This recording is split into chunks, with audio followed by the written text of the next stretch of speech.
join you now. Sacred ground to be found. Witness to the power found. Where silence which is right. Enemies join you now. Sacred ground to be found. Witness to the power found.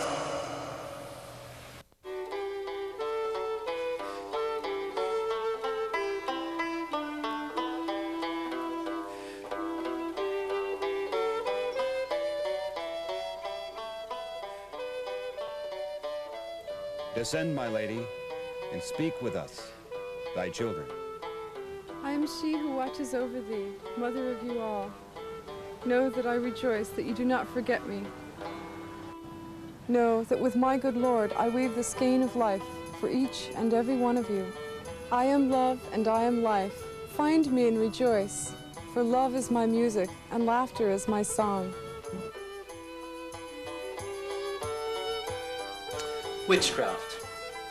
The very word in the minds of some people conjures up thoughts of Satan worship, of wild rides through the air astride broomsticks, of figures huddled around bubbling cauldrons. Few people realize the truth that witchcraft is in fact a religion, a valid, federally recognized alternate religion with ancient roots that not only expressly forbids its followers from harming others, but does not even believe in Satan. Hello.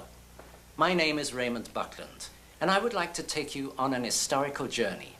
A journey starting back in Paleolithic times and coming forward through to the present day. I'd like to show you the beginnings of religion and of magic. One form of religion was to develop into what today has become Wicca. With this development, you will see how so many misconceptions regarding witchcraft came about. We start our journey 25,000 years ago, at a time when humankind had a belief in animism. It was then thought that a god controlled the gusting wind, a god lived in the raging river, a god controlled the sky. But most importantly, so far as day-to-day existence was concerned, that there was a god of hunting and a goddess of fertility. Since most of the animals hunted were horned animals, so it was thought the god of hunting was a horned god. And since it was the woman who was visibly connected with birth, so it was logical that it be a goddess rather than a god of fertility. These two, the god of hunting and the goddess of fertility, were the two most important deities for early human existence. Along with these early steps of religion, we find the beginnings of magic. Magic of the sympathetic variety. In other words, the belief that like attracts like. Let's look first at hunting. The early tribe would act out a hunt before ever starting off on the real thing. They would make a life-size clay model of a bison or bear or whatever they planned to hunt. One of their number would then play the part of the god, dressed in skins and wearing horns or antlers if necessary, and he would direct the others. They would attack the clay model with spears and javelins. When they felt they had successfully killed the animal, they would leave on the real hunt, confident that they would there be equally successful. The same type of magic was done for fertility. Clay models were made of animals copulating, and the tribe would also join together in an accompanying ritual. This, they felt, would ensure a plentiful supply of food and continuation of the tribe. It's interesting that this same type of magic has continued right through virtually to the present day. American Indians, until relatively recent times, performed these self-same hunting rituals to bring themselves success. The Penobscots and the Mandans are excellent examples of this. With the later development of agriculture and the resultant storing of grown food for the winter, the hunting god became less important. But the goddess's role was still valid, if not more so, since she now ruled over the fertility of the fields as well as that of humans and animals. In early figures of the goddess, original emphasis was placed on the feminine attributes, almost to the exclusion of face, arms, and legs. There were heavy, pendulous breasts, a swollen stomach as though pregnant, and enlarged genitalia. But gradually, this changed. Realism slowly came into play. In similar fashion, representations of the god changed. With the decline of the importance of the hunt, he became more a god of nature generally. As such, he was shown with a face made up of leaves, of foliage. Such figures are consequently known by the general term foliate masks, though also often referred to as Jack of the Green or Robin of the Woods. With the development of different rituals for hunting, for fertility, for seasonal needs, there also developed a priesthood, a group of men and women made up of those who seemed especially effective when playing the part of the god or goddess. As man and woman developed and spread across Asia and Europe, these early ideas of the deities were carried along. In different geographical areas, different names would be given to them, but they all stemmed from these same two original concepts of deity. The priesthood, too, developed differently in different areas. It is in Western Europe specifically that we later find the origins of what was to become what we know today as witchcraft. In early England, the ritual leaders were known as the Wicca or Witter, an Anglo-Saxon term for the wise ones. In fact, by the time of the Anglo-Saxon kings in England, the king would never think of acting on any important matter without first consulting the Witan, the Council of Wise Ones. And these community leaders did have to be wise. They were not only the priests to the people, they were also the local doctors, the lawyers, magicians, and leaders in all things. With the coming of Christianity, there was not the immediate mass conversion that is sometimes suggested. The new religion came in fairly slowly. It was, in a sense, a man-made religion and had not evolved slowly and gradually over thousands of years, as had the old religion. Up until about 1000 AD, England and most of Europe was still pretty much half and half Christian and pagan. Christianity came in at the top, as it were. The sovereigns and rulers were converted before ever the common people were. Cities and towns became at least nominally Christian before ever the smaller towns and villages did. The general populace was pagan then. The word pagan comes from the Latin pagani, meaning one who dwells in the country. Similarly, heathen simply means a dweller on the heath. This then was when the appellation of pagan or heathen came to be applied to non-Christians, originally with no connotations of evil or even anti-Christianity. To say that someone was a pagan was simply to say that they lived out of town, out in the country, and it was therefore to imply that they were non-Christian. But after trying for so long to convert the people to the new religion, saturation point was finally reached. No more seemed willing to give up the old gods for the new. So then, pressure started to be applied by the church. Old pagan practices were distorted to make them look unsavory. Traditions were twisted. False accusations were made. For example, there was a time when the tall pointed hat was popular, was the height of fashion. But, as with all styles of dress, it eventually went out of fashion. In those days, it took some considerable time for fads and fashions to seep down from the cities and towns to the outer villages.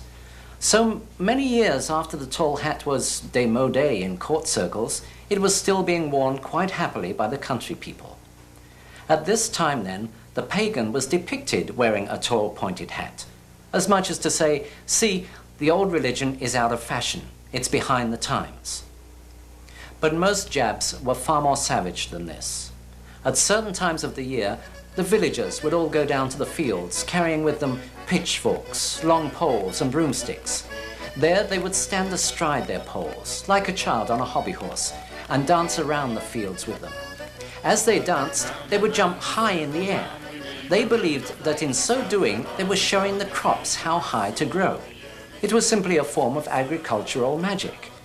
The church, in trying to rid the people of their old rites, distorted this. They said, first of all, that the people were doing the ritual to blight the harvest, a ridiculous charge when you consider, because the people had to live off the crops themselves.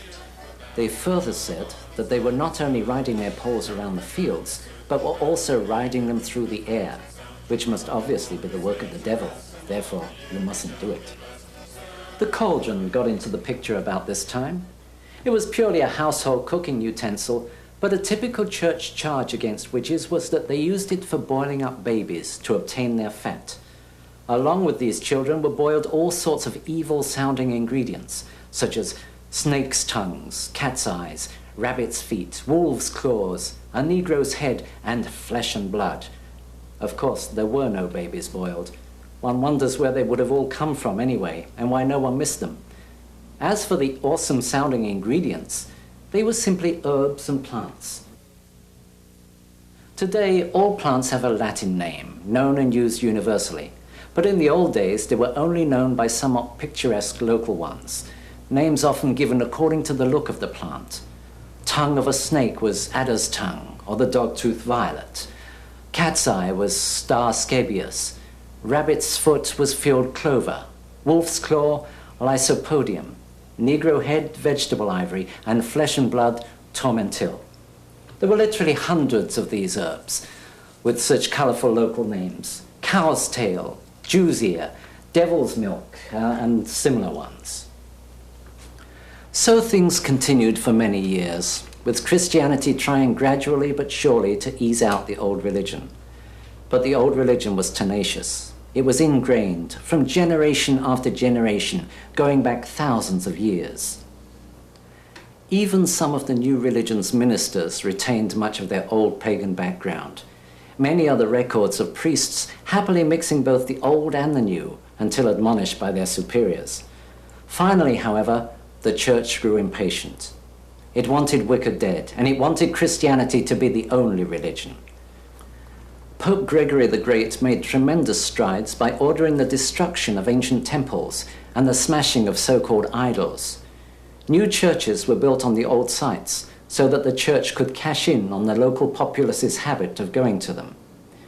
Happily, most of the stonemasons and woodcarvers available for building the new churches were themselves pagans. So, in the decorations, they incorporated figures of their own old gods. In this way, the people, although forced to attend the churches of the new religion, could still worship the gods of the old. But now the church had declared war on paganism. Anything non-Christian, no matter how morally and ethically good and worthwhile, was immediately labeled anti-Christian, and therefore to be stamped out. The god of the old religion had horns. So apparently had the Christian devil, so the two were equated by the church. As it happens, Wiccans, like virtually all pre-Christians, do not even believe in the devil. The devil, Satan, as an all-evil entity, is a purely Christian invention. There's no mention of him as such in the Bible before the New Testament. The original Old Testament Hebrew, ha-Satan, and the New Testament Greek, diablos, simply meant opponent or adversary. The idea of one all-good God, and therefore the necessary opposite, all-evil entity, was first developed by Zoroaster in Persia in the 7th century BCE. It was later picked up in Mithraism and then in Christianity. But this was a new concept, unknown to the older religions, including Wicca. As a religion in itself, albeit a perverted one, Satanism came into being in the early Middle Ages, and it came about as a protest against the harshness of the church at that time. The ordinary Christian men and women were exhorted to pray to God, yet they found they got nothing in return. The serfs' lot was hard, and they had virtually nothing to call their own. The church governed everything they could do. As an example, sexual intercourse was frowned upon even between married couples. There should be no joy from the act, and it was banned on Wednesdays, Fridays, and Sundays. It was also banned from 40 days before Christmas and a similar time before Easter, for 3 days before receiving communion, and from the time of conception to 40 days after parturition. In other words, there was a grand total of only 2 months in the year when a man and wife could have sexual relations, and even then solely for procreation. From such oppression as this, there eventually broke out a rebellion.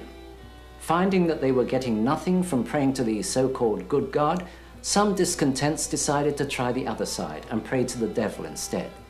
So Satanism came into being as a revolt against the church. Its adherents actually found that they got nothing from Satan either, but at least they had the satisfaction of knowing that they were going against the establishment. Satanism and witchcraft then were lumped together indiscriminately by the church. King James I of England was one of the primary offenders against Wicca at this time. He suffered a paranoia, brought on by the Earl of Bothwell's plot against him, and which Bothwell had called on the help of the Berwick witches. Such was James's paranoia that he allowed it to influence his translation of the Bible.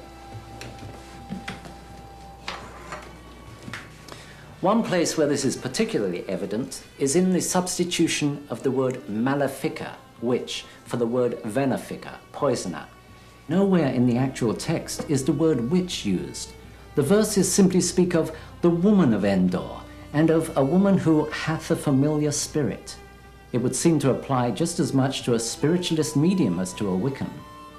The text doesn't even say if the woman is young or old, yet thanks to King James's paranoia, generations of Christians have had a fixed notion of King Saul and an ugly old hag of a witch.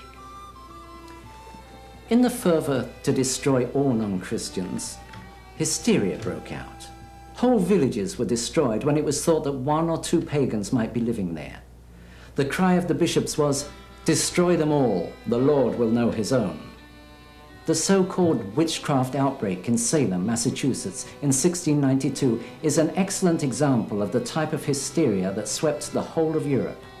On the words of a group of children, a veritable reign of terror swept through a small community, ending with 20 people being sent to their death. Almost all the accused were, in actuality, very devout Christians. A prime example being old Rebecca Nurse, a bedridden lady in her 70s, whose downfall turned out to be the fact that she was deaf and therefore was unable to hear the questions put to her. Her silence was taken as an acknowledgement of guilt. During the course of the persecutions throughout Europe, it has been estimated that as many as 9 million people, men, women, and children, were put to death on a charge of witchcraft. Not 9 million witches put to death, simply 9 million people put to death on a charge of witchcraft. In fact, the vast majority of those executed were very devout Christians. Such is the harvest of religious hysteria. Certainly for many, this proved an advantageous time, for many accusations were politically motivated. If you had an enemy, you could just mutter the word witch in the right place, and your enemy will be taken away and dealt with for you. Obviously, with this sort of oppression, the old religion could not continue openly. If it was to continue, then it had to go into hiding. Wiccan groups, covens, had to meet secretly, perhaps in an isolated clearing in the woods, or in a cottage far from the rest of the village. Outwardly, witchcraft had finally died, beaten to death by the earthly representatives of the God of Love and the Prince of Peace. Yet, covertly, the old religion did continue. Here and there, a sprinkling of pagan practices managed to survive, more or less openly, or occasionally disguised as Christianity. Old festivals, which refused to lie down, were frequently taken into the Christian church, perhaps with a new name. Many pagan gods suddenly became Christian saints. The church took over many of the old holy days, such as at Yule, Easter, Hallows Eve. It wasn't until as recently as 1951 that in England the last laws against witchcraft were finally repealed. At last, in the mid-20th century, if there were any witches left, they could once more come out into the open. They were free to stand up and give their side of the story. Needless to say, none pushed forward. Printing had been invented during the persecutions, so the very first books published on the subject of witchcraft were written by the opposing church. Not unnaturally, these opinions were more than a little biased. Later books could only refer back to this earlier propaganda. So, for hundreds of years, anything published on the subject of the old religion has been from its enemy's point of view. Is it any wonder, then, that so many people hold the misconceptions that they do today? In 1921, in a book called The Witch Cult in Western Europe, a well-known and respected anthropologist named Dr. Margaret Murray put forward the theory that witchcraft had actually been a religion in its own right, with pre-Christian origins.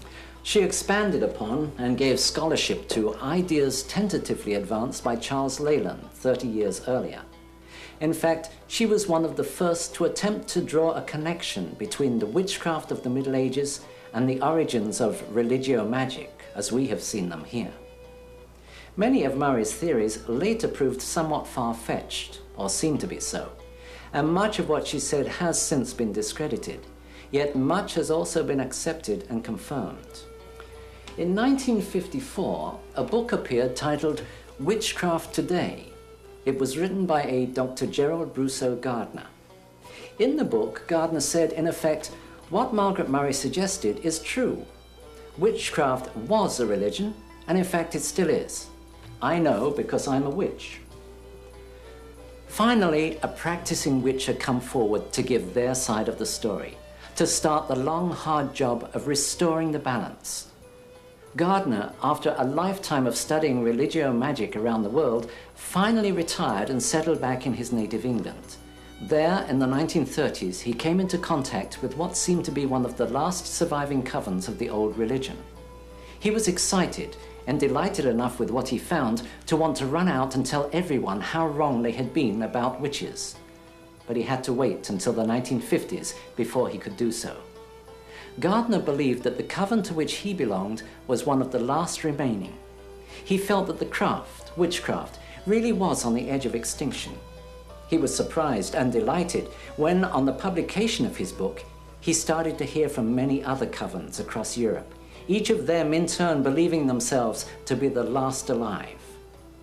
Gardner took over a museum of witchcraft and magic, started by Cecil Williamson on the Isle of Man in the middle of the Irish Sea. It was housed in an old mill, itself for centuries associated with the local Arbory witches. This became his headquarters, and from there he put out a second book, complementing the first, entitled The Meaning of Witchcraft. Until his death on February the 12th, 1964, Gardner was rightfully regarded as the grand old man of witchcraft, being solely responsible for igniting the flame of Wiccan revival.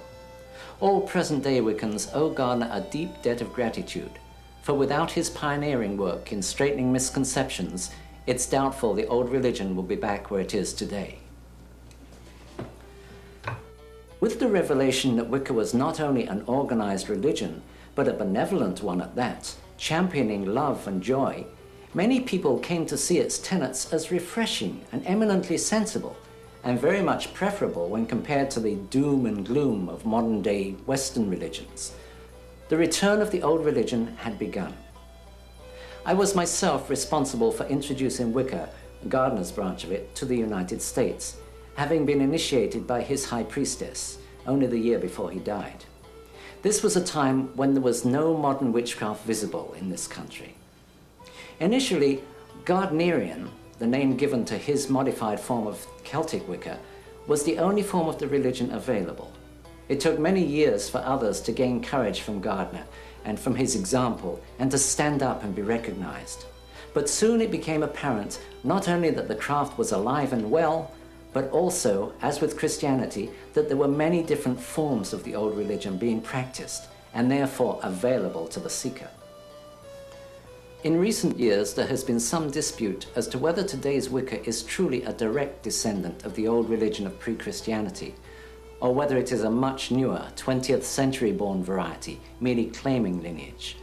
This is a dispute that will probably continue for generations. I think it's unimportant which it is. The main thing is that present-day witchcraft is now a full-blooded, thriving religion, filling the spiritual needs of tens of thousands of people around the world. We live in an age of reason, when people are encouraged to think and choose for themselves. This is also, supposedly, an age of religious tolerance. Hopefully, we can confirm that by seeing Wicca finally become accepted for what it is, just another religious path that leads to the same center. And what of the future of Wicca? It still has a very long way to go to be generally accepted for what it is. Let's not forget that we have centuries of propaganda to overcome. Yet overcome it we shall, of that I'm certain. It will continue to be a long uphill climb, with plenty of temporary setbacks. But so long as there are Wiccans willing to work at educating Cowans, non-witches, and willing to keep straightening out the misconceptions, then one day, I'm sure, we'll finally win back our religious freedom. There are already strong steps in that direction. The federal government recognizes Wicca as an alternate religion. it being included in Department of the Army pamphlet number 165-13, Religious Requirements and Practices of Certain Selected Groups, a Handbook for Chaplains. In many states, there are legally established Wiccan churches, accepted by the IRS as non-profit religious organizations. In various state penitentiaries, prisoners are allowed to practice Wiccan rites and to be visited by Wiccan clergy. So what are the Wiccan rites? Just what is involved in this religious practice? Let's look now at the mechanics of the old religion.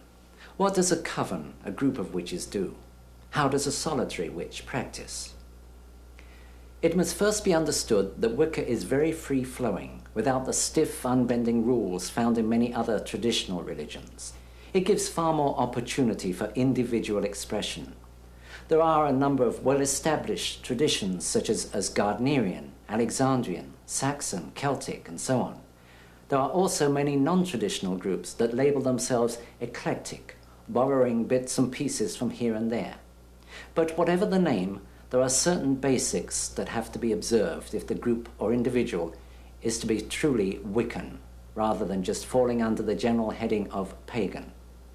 These basics include the preparation and use of the meeting place, the form of service, celebration of festivals, belief in deity, reincarnation and retribution, and adherence to the Wiccan Rede. Let's start our study of all this by looking first at dress. In a survey of contemporary paintings and illustrations of medieval witches, it was found that some practiced clothed while an equal number practiced naked. A large number of present-day Wiccans opt for being naked in their rites. Indeed, some traditions hold it as one of their tenets. Once in the month, and better it be when the moon is full, ye shall gather in some secret place and adore me, who am queen of all witchery. And as a sign that ye be free, ye should be naked in your rites. Other Wiccans prefer to be clothed, usually wearing loose robes, though naked beneath those robes. Incidentally, rather than the word naked, most Wiccans prefer the picturesque term sky-clad, clad only by the sky. If you are working alone, you can choose whichever you feel more comfortable with. If you are starting from scratch with a new group, then let it be a unanimous decision, be it for sky-clad or robed. Do not mix the two, and as in all things in the craft, let no one be coerced into anything. So far as jewelry goes, my personal feeling is that moderation should be the watchword. Within the circle, some traditions use jewelry to distinguish rank. This is with the degree systems usually. For example, in Gardnerian, all female Wiccans wear a necklace, which symbolizes the circle of rebirth. The priest and priestess each wear individual bracelets of a certain design to show that they are who they are. And a witch queen, or queen of the Sabbat, in Gardnerian, this is a priestess who has had other covens break off from hers. She will wear a silver crescent moon crown and a green garter, the garter bearing a silver buckle for each coven over which she rules. There is only one tool used and owned by every Wiccan. That is the athame. This is your personal tool, and it is a tool, not a weapon. It is not used for any physical cutting. There are certainly no blood sacrifices in Wicca. Some traditions have very definite specifications for the athame. Generally, it should have a straight double-edged blade and a dark handle. The need for the double-edged blade I will show you later. The dark handle is so that it will the more easily absorb your vibrations, for the athame is both a storer, like a capacitor or battery, and a projector. It is used for storing power and for directing that power. The ideal is to make your own athame. This would certainly be the most powerful. Failing that, buy a suitable knife from a store, but then do some work on it yourself. Let's look now at the meeting place, the temple of the Wicca. In the old days, especially in large covens, it was common to meet out in a field or in a clearing in the woods. Many Wiccans are still able to do this, though not all by any means. You certainly need to consider such factors as availability, accessibility, privacy, security, and even such a seemingly mundane factor as weather. The size of the circle is determined by the number of people who will be using it. A popular size, though by no means mandatory, is 9 feet in diameter. For a solitary, a 6-foot circle is far more comfortable. If you have a large group, don't try to squeeze them all into a small circle. Have the group take hands and stand with arms outstretched. Then a circle that will enclose them all is just the right size. In the center of the circle is the altar. No special dimensions, can be square or rectangular, though why not a better balanced round one? On the altar sit the coven tools, and again these will vary depending upon the particular tradition you follow. The 4 basics are candle, censer, water, and salt. There should also be incense. An ancient belief is that the smoke of the incense carries your prayers up to the gods. It also, of course, helps create the right atmosphere for the rituals. And thirdly, it represents the element of air. There should be a dish of salt on the altar together with a dish of water. Salt is a universal symbol for life, and as such is important in cleansing and consecration rituals. You can use any sort of dishes to hold these. Another possible coven tool is the sword. It's not essential. The athame can be used instead of it, but it is popular and suitable, particularly for the actual ritual casting of the circle, which I will deal with shortly. Some covens also use a wand. This is one of the tools which has come into the craft, as have a number of things, from ceremonial magic. It is not necessary since, again, the athame can be used for anything that one would use a wand for. Other items used by various groups for differing reasons include a pentacle, white-handled knife, and bell. As I said before, whatever you decide to use, have a good reason for using it. A group of Wiccans, as I have mentioned, is called a coven. From among these, a leader or leaders are chosen, the priest and/or priestess. In some traditions, degree systems operate. Periods of training with recognized points of advancement. It is usually necessary to reach a certain stage before it's permissible to lead the coven. In other traditions, however, the priest and/or priestess are chosen from among the members and lead it for a set period. Lead is the key word here. It is said that in a coven, all are like the spokes of a wheel. No one is either first nor last. That is how it should be. The priesthood lead the rituals. They do not rule the group. The priest represents the god of Wicca, and the priestess represents the goddess. The beginning is the whole opening ritual, setting up and consecrating the temple for the meeting. The area has been designated, the circle on the ground, the altar is set up, the coven members stand within the circle.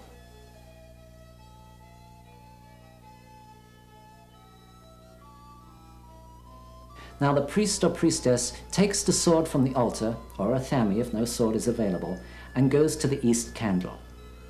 All circumambulations start and finish in the east.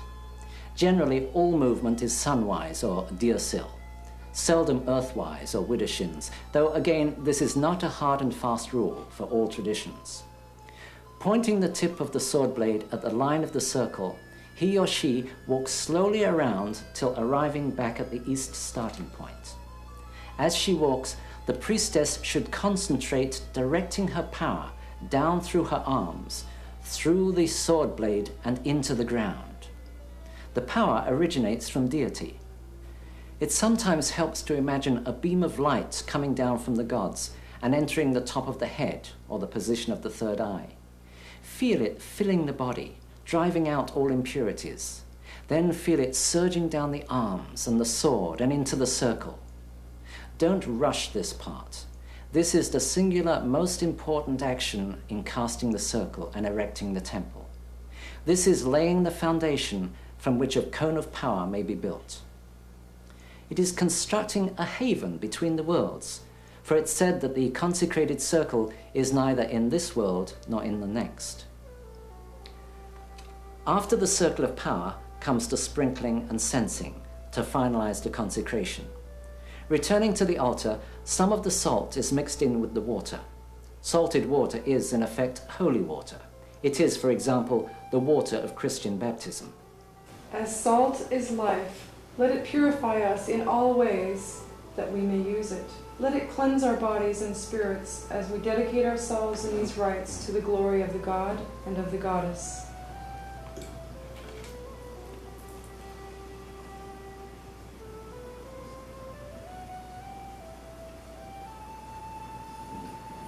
Let the sacred salt drive out any impurities in this water, that we may use it throughout these rites. So mote it be. So mote it be. Again, going to the east, the priest or priestess once again follows the line of the circle, asperging or sprinkling the salted water along that line. A third circumambulation is then done, passing the censer along the line to fumigate. Now that the circle has been consecrated, you must do likewise with the worshippers. I consecrate thee in the names of the God and of the Goddess, and welcome you to this their temple. This is on the order of a marking of the body with the salted water, pentagram or Celtic cross, for example. Light the 4 quarter candles.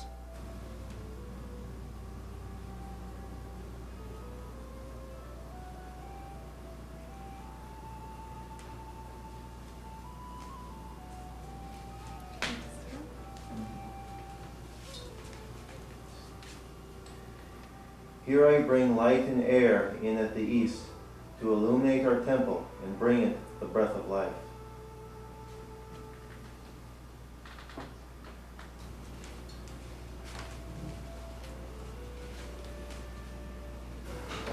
Here do I bring light and fire in at the south to illuminate our temple and bring it warmth.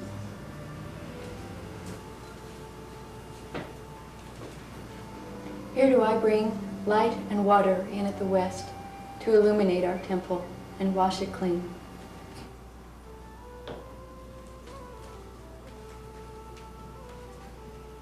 Here do I bring light and earth in at the north to illuminate our temple and bring it strength.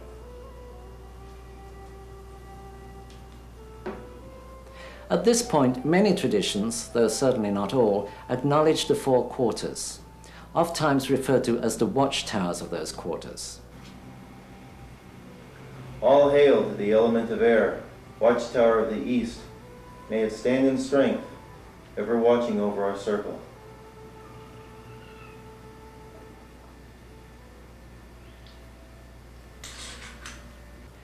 And from here, the one remaining act of the opening ceremony is the invitation to the gods.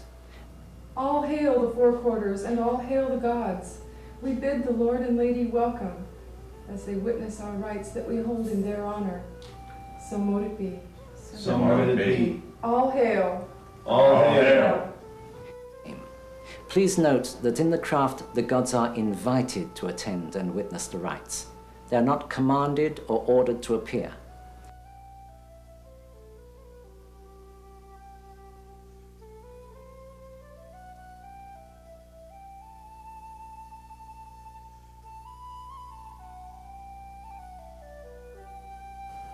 At this inviting, wine or fruit juice, if you prefer, is drunk to the gods, a libation always being poured first. The ending or closing, sometimes called clearing the temple, is usually very short but equally important. It consists of thanking the gods for their attendance and dismissing the worshippers. We came together in love and trust and friendship. Let us part the same way. Let us spread the love we have known in this circle outward to all, sharing it with those we meet. Lord and Lady, we thank you for your presence here, for guiding and guarding over all of us and all that we do. Love is the law and love is the bond. Married did we meet, married did we part, and married may we meet again.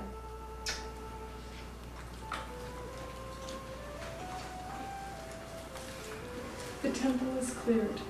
There is no need for any sort of ritually breaking the consecrated circle. The very fact of everyone moving out of it is sufficient to break it. Now, I have spoken of the beginning and the end of the Wiccan ritual, the 2 slices of bread in the sandwich. But what of the meat in the middle? This middle section is indeed the meat. It is the whole purpose of the gathering. Every meeting or circle must have a purpose. Wiccans don't just meet for the sake of getting together. Their purpose is primarily worship, since Wicca is a religion, and is usually tied into seasonal change. Let me go back a moment to the history of the religion. In the early days, it was possible to grow food during the summer, but in the winter it was necessary to hunt animals for food. So originally, the year was pretty much broken down into 2 halves. That division fell on Beltane, May Eve, and Samhain, November Eve, the light half of the year and the dark half, the summer and the winter. Later, these halves were split again, coinciding with the breeding seasons of animals. Divisions at Lughnasadh, August Eve, and Imbolc, February Eve.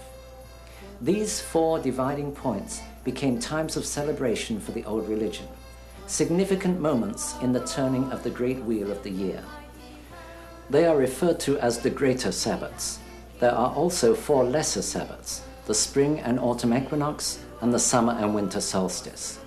Here then are 8 definite purposes for circles, for religious gatherings, times to ask for plentiful crops, or to thank for bountiful harvests, different focuses for different times of the year. These celebrations may include singing and dancing, enactment of symbolic plays, along with prayers and litany. The meetings held between the Sabbats are called Esbats.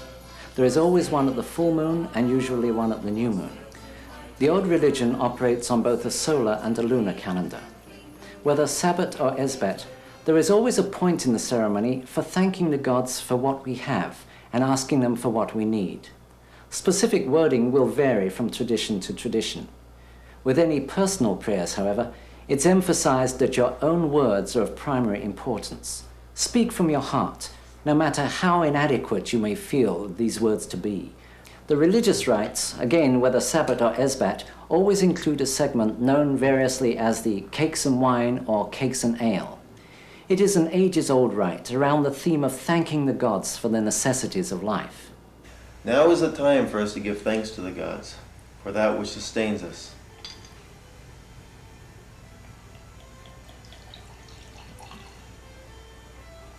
So be it. Will we ever be aware of all that we owe the gods?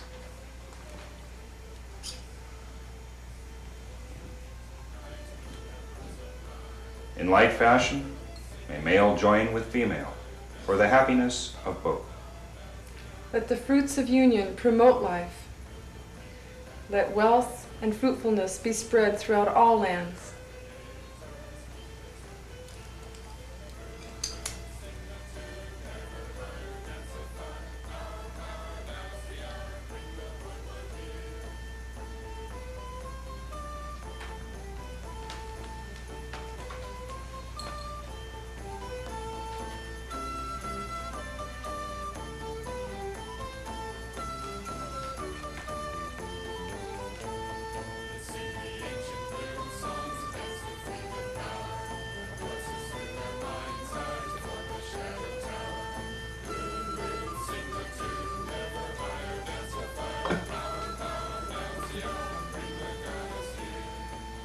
This food is the blessing of the gods to our bodies.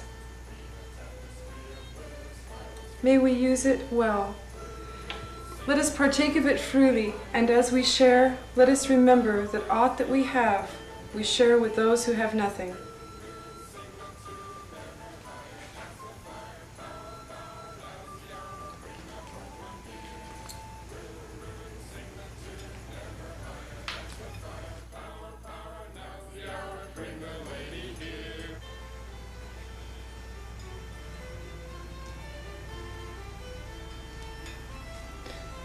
As we enjoy these gifts of the gods, let us ever remember that without the gods we would have nothing.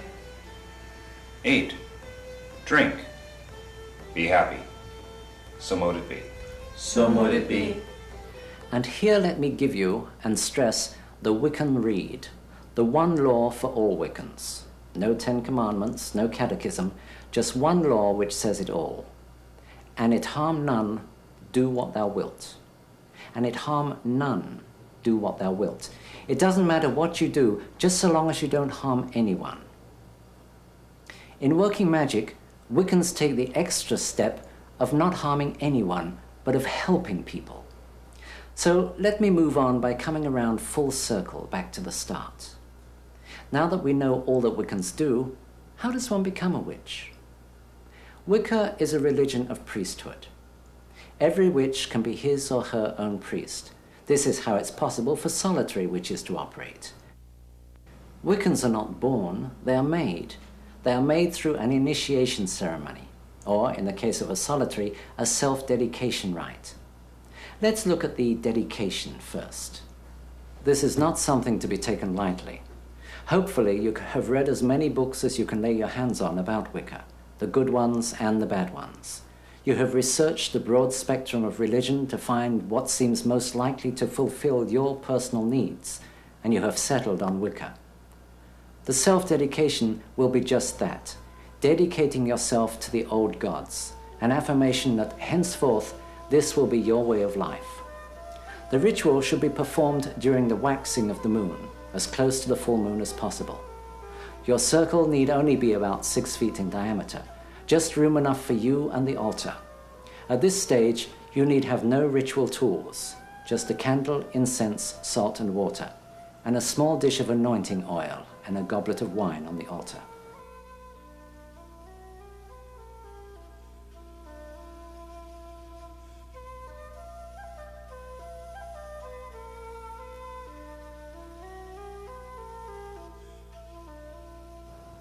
You should be naked for this rite, wearing no jewelry or makeup. Sit or kneel before the altar with your eyes closed and concentrate on seeing a pure, cleansing ball of white light coming down from the gods and filling your body with energy. Feel it driving out any negativity and completely cleansing you. Feel this light filling your body, then expanding to fill the whole circle. Now stand and move to the east. Construct the circle as normal, except that without sword or athame, you will direct the power into the circle from your pointing finger.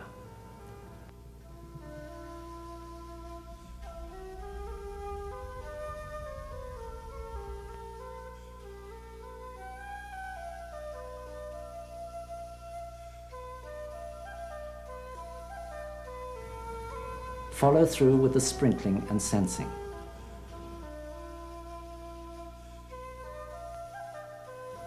At that part of the circle construction where you yourself will be consecrated, dip your finger into the salted water and draw a Celtic cross within the circle on your forehead and a pentagram over your heart.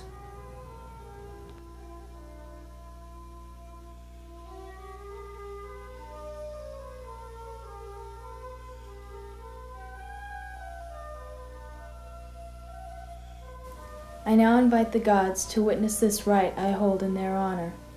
God and Goddess, Lord and Lady, Father and Mother of all life, protect me and guide me within this circle and without it, in all things, so mote it be.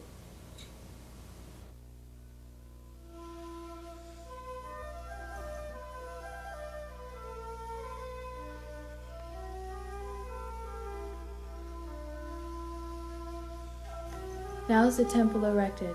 I shall not leave it, but with good reason. So be it.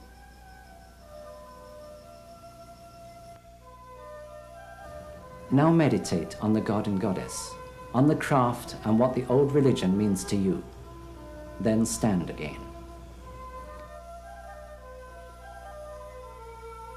Lord and Lady, hear me now.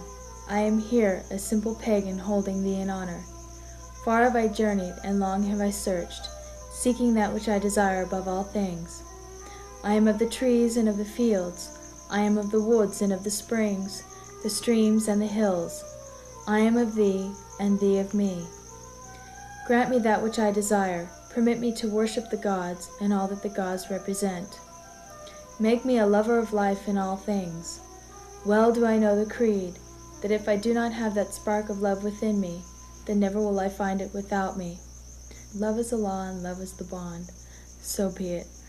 My lord and lady, I stand before you, naked and unadorned, to dedicate myself to thine honor. Ever will I protect you, and that which is yours. Let none speak ill of you, for ever will I defend you. You are my life, and I am yours from this day forward.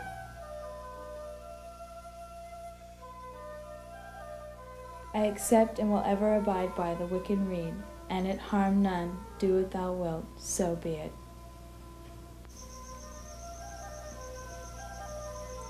As the wine pours from the goblet, so let me never do aught to harm the gods, or those in kinship with their love, so mote it be.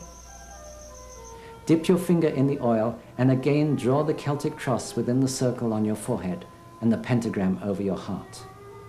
Then touch your genitals, right breast, left breast, and genitals again, forming the sacred triangle.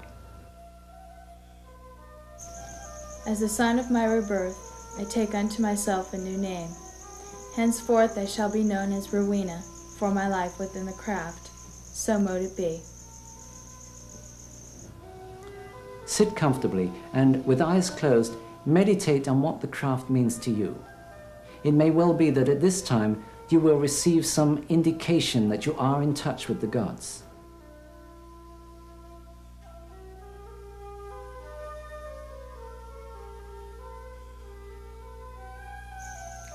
I thank the gods for their attendance. As I came here in love of them, I now go my way. Love is the law, and love is the bond. So be it. The temple is now closed. You are now a Wiccan, as much as any other person, whether initiated into a coven or not. Although we don't know the exact format used by the witches of old, it's certain that centuries ago, many of them, living far from any village or coven, followed the same sort of procedure in dedicating themselves to the gods in whom they believed. Universally, whether we're talking about initiation into the ancient Greek mysteries, the modern Wicca, Australian Aboriginal puberty rites, African rites, Haitian voodoo initiation, Amerindian rites of passage, Egyptian mysteries, or whatever, they all follow the same pattern. There is first of all a separation of the initiate from the ordinary people. This is followed by a cleansing or catharsis, and then a symbolical death. From there, new knowledge is gained, leading to the rebirth. Wiccan initiation follows the same pattern. For some, the entry into the circle can be frightening. Are you certain you want to continue? This may well be the very first time he has been there for an actual ritual. Standing there on the threshold with a very stern-faced young lady pointing a sword at him and asking if he really does want to go through with it. He may well then and there change his mind. But after all the study, and if his heart is true, it's doubtful that he will. He's therefore bound and blindfolded and led into the circle. The blindfolding and binding are symbolic of the darkness and restriction of the womb prior to birth, and this again is found universally. In some traditions, the symbolic death takes the form of a ritual scourging or similar, though this is not so in all Wiccan traditions. Also, some traditions demand an oath of secrecy, the so-called secrets usually being the names used for the deities and the methods of working magic. Once this has been taken, the blindfold can be removed and the initiate is instructed in the use of the working tools. This is the new knowledge. He receives his new name, the name by which he will from then on be known within the circle.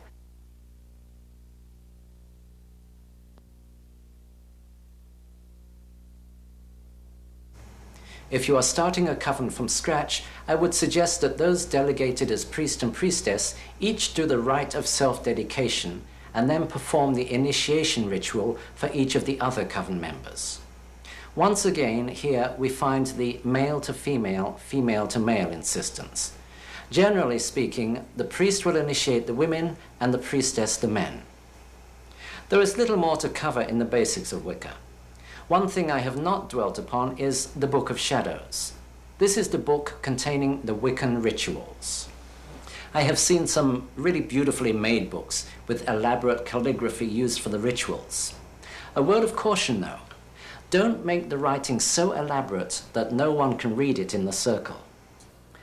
The tools you use, a thami, sword, wand if you want one, must be consecrated after you've made them and before you use them.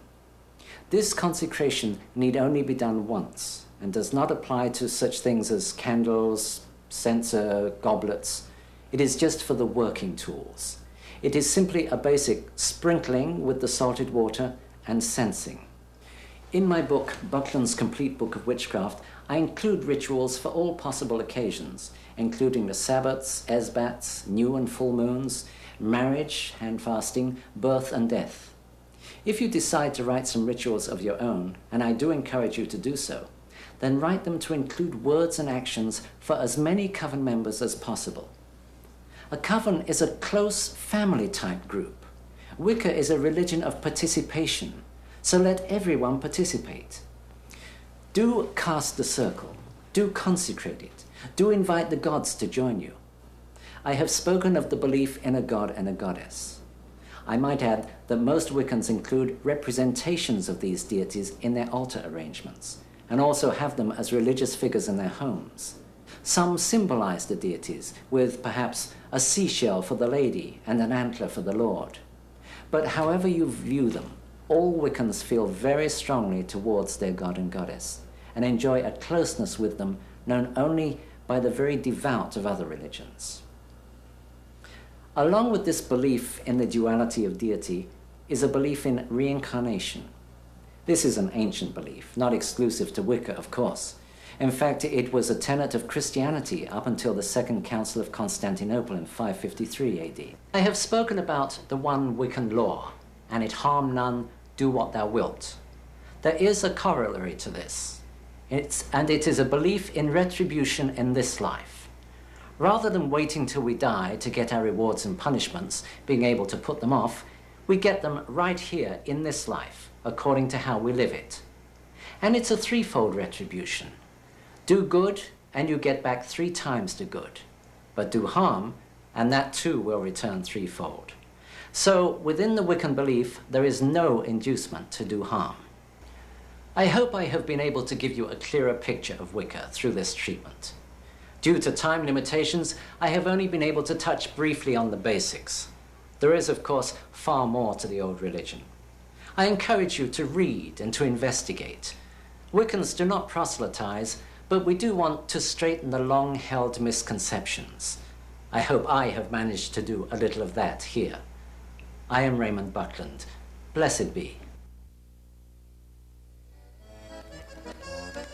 Round and round the circle, round we leave a rune of light and sound. Your barleycorn is laid to rest, so all the year we shall be blessed. Circle round, unto the earth we're bound, the harvest time is nigh.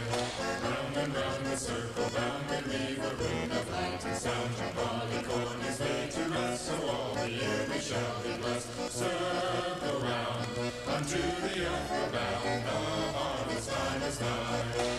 Round and round the circle, round we leave a rune of light and sound. Your barleycorn is laid to rest, so all the year we shall be blessed. Circle round, unto the earth we're bound, the harvest time is nigh. Round and round the circle, round we leave a rune of light and sound. Your barleycorn is laid to rest, so all the year we shall be blessed. Circle round, unto the earth we're bound, the harvest time is nigh. Round and round the circle, round we weave a rune of light and sound. Your barleycorn is laid to rest, so all the year we shall be blessed. Circle round, unto the earth we're bound, the harvest time is nigh.